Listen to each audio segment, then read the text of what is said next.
నమస్తే, welcome to Liya news. కడపలో మహానాడు నిర్వహించడం ఆ పార్టీలో పెద్ద కలవరం రేపుతున్నట్టు కనిపిస్తోంది. ఎందుకంటే నిన్న జగన్మోహన్ రెడ్డి స్పందించడం కావచ్చు, ఈరోజు ఆ పార్టీ ఎంపీ అయినటువంటి అవినాష్ రెడ్డి స్పందన కావచ్చు, ఈ రెండింటిని చూస్తే కడపలో మహానాడు నిర్వహించడం వైసీపీకి పెద్ద డ్యామేజ్ లాగే కనిపించింది. ఇక జగన్మోహన్ రెడ్డి అయితే ఇక్కడ తంతే అక్కడికి వెళ్ళి పడతారు అని చెప్పి అనడం కావచ్చు. అలాగే మరి టీడీపీ డ్రామా పార్టీ అని, మరి అవినాష్ రెడ్డి విషయానికి వచ్చేసరికి అవినాష్ రెడ్డి ఇది మహానాడు ఆత్మస్తుతి పర్నిందలాగుంది. వచ్చి వైఎస్ఆర్ ఇక్కడ కడపకి సెంటిమెంట్ అయితే కావాలని చెప్పి ఆయన విగ్రహం చుట్టూ పార్టీ జెండాలు కట్టారు టీడీపీ అని చెప్పి ఆయన మాట్లాడటం కావచ్చు. ఇవన్నీ చూస్తే మరి అసలు వైసీపీ మరి నెక్స్ట్ రాజకీయ భవిష్యత్తు ఏ విధంగా ఉండబోతుంది అన్న విషయాలు తెలుసుకుందాం. మనతో పాటు ఉన్నారు సీనియర్ పొలిటికల్ అనలిస్ట్ అంకమరావు గారు. నమస్కారం సార్. నమస్తే అమ్మా. సార్, కడపలో మహానాడు నిర్వహించడం ఆ పార్టీలో కలవరం రేపుతున్నట్టు కనిపిస్తోంది. జగన్మోహన్ రెడ్డి గారు కూడా నిన్న స్థానిక సంస్థల ప్రతినిధులతో భేటీ అని అన్నాడే కానీ వాళ్ళకి దిశానిర్దేశం చేయడం ఎలా ఉన్నా కూడా మహానాడు మీదనే ఆయన ఎక్కువ మాట్లాడటం, టీడీపీ పార్టీ కూటమి పైన ప్రభుత్వం పైన ఎక్కువ నిందలేయడం మనం చూసాం. ఈరోజు చూస్తే అవినాష్ రెడ్డి గారు.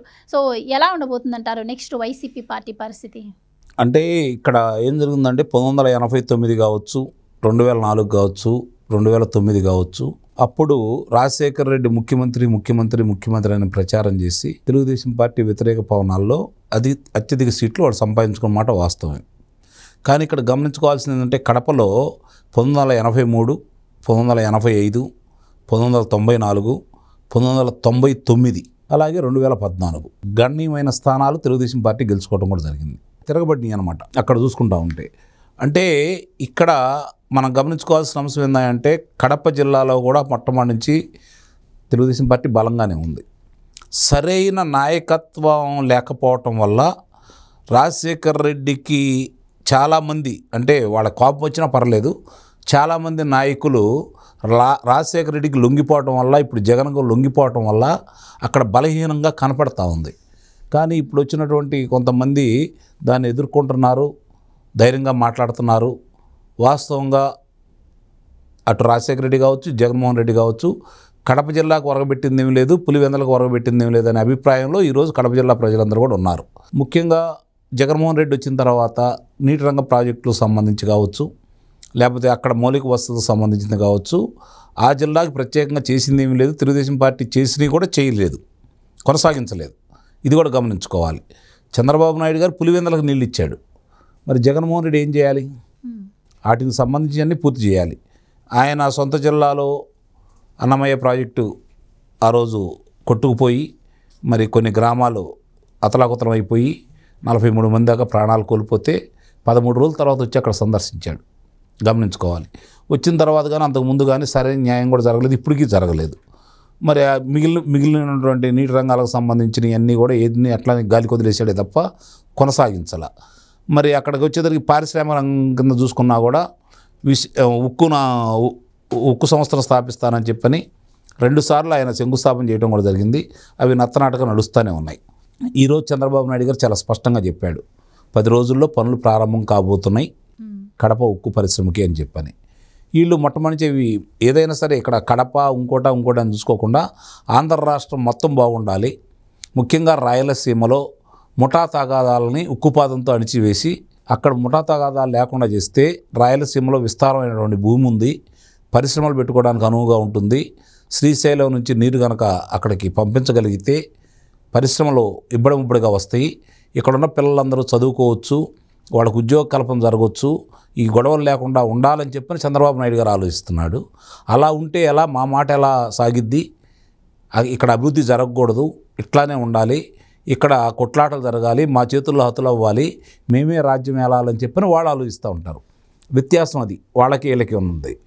ఈరోజు జగన్మోహన్ రెడ్డి మాట్లాడిన దాన్ని కనుక చంద్రబాబు నాయుడు గారిని చూస్తూ ఉంటే మరి ఆయన ఏ విధంగా అలా మాట్లాడటం ఏ విధంగా సమర్థనీయం ఆయనే చెప్పాలి.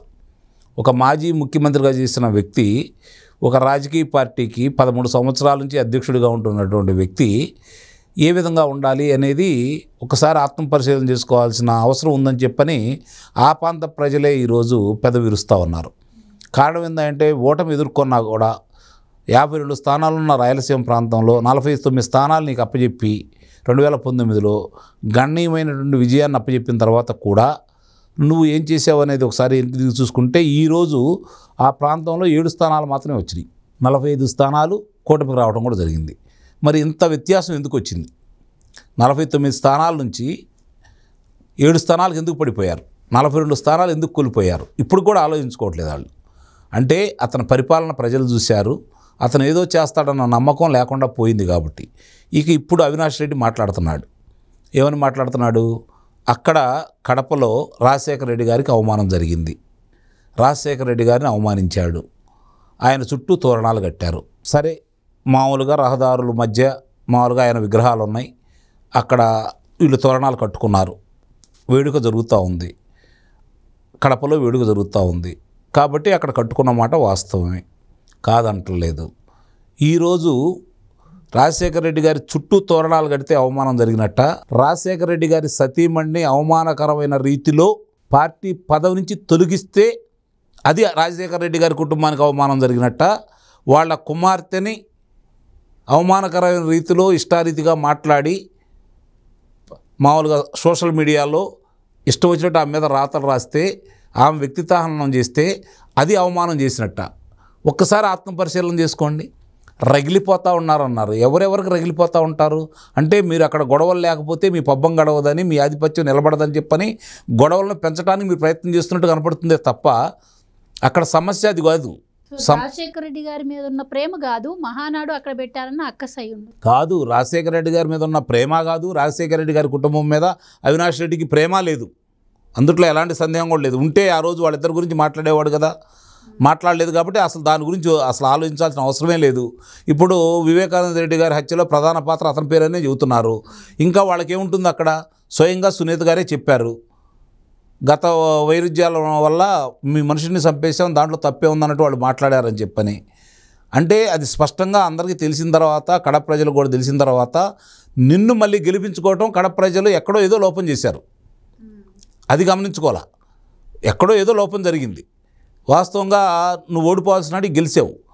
సరే, గెలుపోవటం అనేది ప్రజల చేతుల్లో ఉంటాయి కాబట్టి ప్రజలు గెలిపించారు కాబట్టి స్వాగతించాల్సిందే ఏదేమైనా సరే. అంటే నీ మీద ఆ తెలుగుదేశం పార్టీ అభ్యర్థి కంటే నీ మీదే ఆధిక్యత వచ్చింది కాబట్టి నీ మీద అభిమానం చెప్పుకోవాలి, కాదనేది అంటలేదు. కానీ ఆ అభిమానాన్ని భయం కొద్ది వచ్చిందా, మీ వల్ల వచ్చిందా ఏంటనేది తర్వాత కాలక్రమేణా జనాలకు తెలుస్తూ ఉంటుంది. ఇప్పుడు నువ్వు రాజశేఖర రెడ్డి కుటుంబానికి నువ్వు అరగబెట్టింది ఏంటి, ఇప్పుడు ఇక్కడ జరిగినటువంటి అవమానం ఏంటి, ఇది కనుక ఒకసారి పరిశీలన చేసుకుంటా ఉంటే ఆ గీత చెరిపేయడానికి వాళ్ళు ఎలా ప్రయత్నం చేస్తున్నారు. రాజశేఖర రెడ్డి అనే పేరు కడపలో కావచ్చు, పులివెందల్లో కావచ్చు, రాజశేఖర రెడ్డి పేరును తొలగించేసి రాజకీయంగా వాడుకుంటున్నారే తప్ప అక్కడ రాజశేఖర రెడ్డి మనుషులు వాళ్ళు ఎవరు ఉన్నారు, రాజారెడ్డి మనుషులు ఎవరున్నారు ఆ పులివెందల్లో కావచ్చు, అక్కడ పెత్తనం చేసేవాళ్ళు కావచ్చు. ఒక్కసారి ఇరికి తిరిగి ఆలోచించుకోవాలి కదా, దాన్ని బట్టి అర్థమవుతుంది కదా. అది ప్రజలు గమనించారు కాబట్టి ఆ పార్టీని 7 స్థానాలు కడప జిల్లాలో లేకుండా చేశారు. ఇప్పుడు చంద్రబాబు నాయుడు గారు అంటున్నారు, భవిష్యత్తులో 10కి 10 స్థానాలు మనం ఎందుకు గెలవకూడదని చెప్పని ఆయన అభివృద్ధి చేసి గెలవాలని కోరుకుంటున్నాడు. మీలాగా హత్యలు చేయించో, హత్యలు చేసో, లేకపోతే ఆ విధంగా ముఠతత్వాలను పెంచో, అలజడి సృష్టించో, గాంజాని విచ్చలవిడిగా వాళ్ళకి అందరికి సరఫరా చేసేసి తద్వారా మీ పబ్బం గడుపుకోవాలని వీళ్ళు కోరుకోవట్లేదు కదా. అభివృద్ధి చేయాలనుకుంటున్నారు, అక్కడ పిల్లలను చదివించాలనుకుంటున్నారు, ఉద్యోగాలు తీసుకురావాలనుకుంటున్నారు, నీళ్లు తీసుకురావాలనుకుంటున్నారు, వ్యవసాయ అభివృద్ధి చేయాలనుకుంటున్నారు, అన్ని రంగాల అభివృద్ధి చేసి మేము ఇది చేసాము మాకు ఓట్లు ఏంటని చెప్పి అడగబోతున్నారు వాళ్ళు.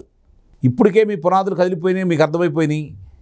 ఇప్పుడు 7 స్థానాలు వచ్చిన రాయలసీమలో, రేపు అది కూడా రావేమన్న భయం మీలో పుట్టింది కాబట్టి ఈరోజు మీరు మాట్లాడుతున్నారని చెప్పని ప్రజలందరూ భావిస్తున్నారు. ప్రజలకు సమాధానం చెప్పండి. ప్రజలకి ఇప్పుడు ఆ సూపర్ 6లు లేదా సూపర్ 7లు, అసలు సూపర్ 7 అనేది ఎక్కడుంది? సూపర్ 6లే కదా, వాడు 6 పథకాలకు కదా ప్రకటించింది. అంటే మాటకు ఎదుస్తే అది అలవోలకగా మాట్లాడుకుంటే సరిపోతుందని చెప్పి భావిస్తే ఎలా? ఒక్కొక్కటే అమలు చేసుకుంటూ వస్తున్నారు. దాని మీద మీరేం పోరాడారు? దాని మీద ప్రజల్లో కూర్చొని ఏ విధంగా చైతన్యం తీసుకొచ్చారో వాళ్ళకి ఎందుకు ఆలస్యం అని చెప్పి మీరు ప్రశ్నిస్తున్నారా? 11 మంది శాసనసభ్యులు మీరుంటే, 7గురు రాయలసీమ శాసనసభ్యులు ఉంటే మీ అధినాయకుడు రావట్లేదు, వాళ్ళు రావట్లేదు. మీ సమస్యలు శాసనసభల గురించి ఎందుకు ప్రస్తావించరు? బయటకు వచ్చి ఎందుకు మాట్లాడతారు? నువ్వు లోక్సభకి వెళ్తున్నావుగా, నువ్వు లోక్సభలకు వెళ్తున్నావు కదా, మరి మీ వాళ్ళు శాసనసభకు ఎందుకు రారు? ఇక్కడే అర్థమైపోతూ ఉంది.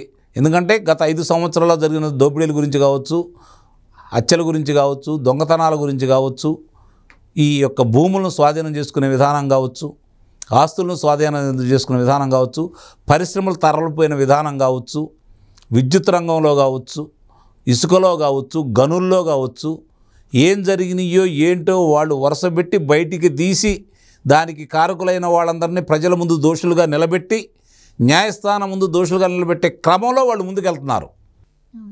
సంవత్సరం అయింది, సంవత్సరం ఇంకా కాలేదు, ఇంకా కొన్ని రోజులు బాకీ ఉంది. ఈరోజు చూసుకున్నాను ఇంకా 14 రోజులు బాకీ ఉంది. మరి బాకీ అప్పుడే ఏదో తీరిపోయినట్టు 5 సంవత్సరాలు వచ్చినట్టు ఆయన చెబుతున్నాడు కదా. ఇప్పుడు ఒక సంవత్సరం గడిచిపోయింది, ఇంకెన్నాళ్ళు గడిచిపోతే మిగిలి అని చెప్పని అయిపోతాయి అని చెబుతున్నారు కదా. మీరు కూడా కళ్ళు మూసుకొని కూర్చోండి, ప్రజలే తెలుసుకుంటారు కదా, ప్రజలే చైతన్యవంతులుగా నిర్ణయిస్తారు కదా. ఈ కూటమి ప్రభుత్వం కనుక ప్రజలకు అన్యాయం చేస్తే వాళ్ళే నిర్ణయం తీసుకుంటారు కదా, మీ కేసిన శిక్ష ఎలా కూడా వేస్తారు కదా. ఎదురు చూడండి. ఈలోపే ఎందుకు అంత ఉలికి పడుతున్నారు అంటే మీ పునాదులు కదిలిపోతున్నాయి, మీ ఆధిపత్యానికి గండి కొట్టబోతున్నారు, ఇది స్పష్టంగా అర్థమైపోతూ ఉంది. కాబట్టి మీలో ఇప్పుడు చంద్రబాబు నాయుడు గారు కూడా చెప్పారు కోవర్టులు అని, దాన్ని కూడా దృష్టి పెడుతున్నారు. వాళ్ళందరూ కూడా ఎవరుంటారో బయటికి తీసుకొస్తారు, అన్నీ సవ్యంగా జరుగుతాయి. 2029 ఎన్నికల నాటికి ఇదే వైఎస్ఆర్సీపీ పార్టీ ఎన్నికల్లో ఎలా నిలబడుతుందో, అసలు ఆ పార్టీ మనుగడ ఉంటుందో లేదో కూడా ప్రశ్నార్థకంగా మారుతూ ఉంది.